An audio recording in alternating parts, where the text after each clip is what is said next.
full of a protein called crystalline. It's the most protein-rich cell in the body. It's as clear as glass, and if you crank up the power on that, they're locked together by thousands and thousands of ball and socket interlocks. What sort of God do we have? When he says he can do something, just bet on it. He can do anything he wants to do. If I'm ever privileged to walk the decks of Noah's Ark, that'll be the second best evidence I have for Noah's Ark. The best evidence is the Word of God, pure and simple. Now, you look at the simple organisms on Earth, they have lenses too. The trilobites are supposed to be among the first to evolve. They have compound eyes like insects.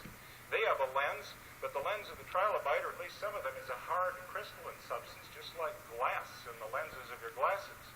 These glass lenses are made of calcite, and the orientation of the prisms in the calcite is perpendicular to the surface. Here is one of these trilobites. You can see the eye on either side. We crank up the power on it. Here are the individual lenses.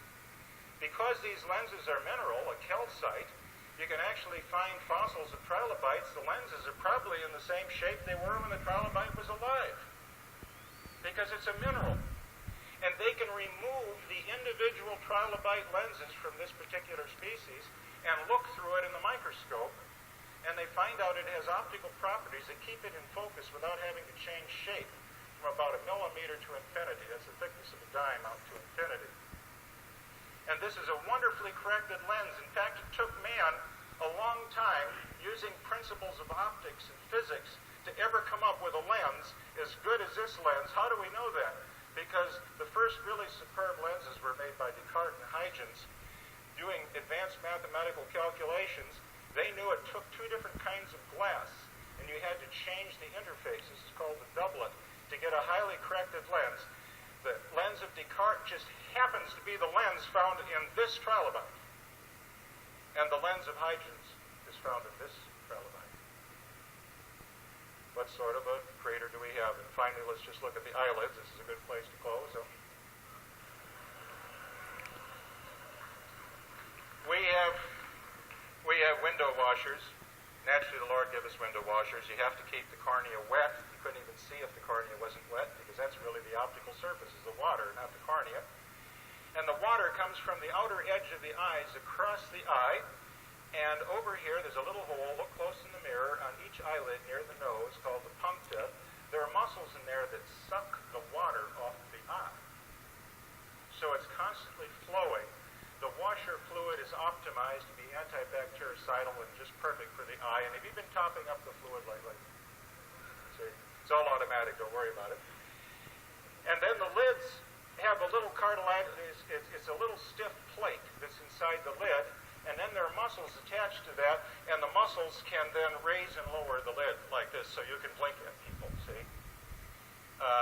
If I use those muscles, and they're skeletal muscles, right? Because you have voluntary control, don't you? You can open your eyelids. So those are skeletal muscles. And if you use that muscle to hold the eyelid open, and you look, and you look, and you look, and you look, do you see a problem here? You're going to get fatigued. And when you get fatigued, that eyelid's going to droop. The Lord knows about this. So he gives you a second muscle called the muscle of Mueller. I wish I had discovered it. Could have been the muscle of man. Here is the second muscle right here. Can you see it up there? That's smooth muscle, not skeletal muscle. Smooth muscle has the advantage. It's not under voluntary control, and it can just set and contract all day long and not get tired. That's the kind we have in our stomach, intestinal tract, what have you. And so we have smooth muscle to hold the lid up on the long haul, and then attached to that in tandem, we have skeletal muscle so we can blink at people. That's the kind of detail the Lord has in mind. Well, we talked about those tear glands, and here they are. They produce the water that flows across the eye. There's a lipid barrier at the eyelid to keep the water from coming over onto the cheek. The excess water goes into the little pumps. The pumps pump it down into the nose.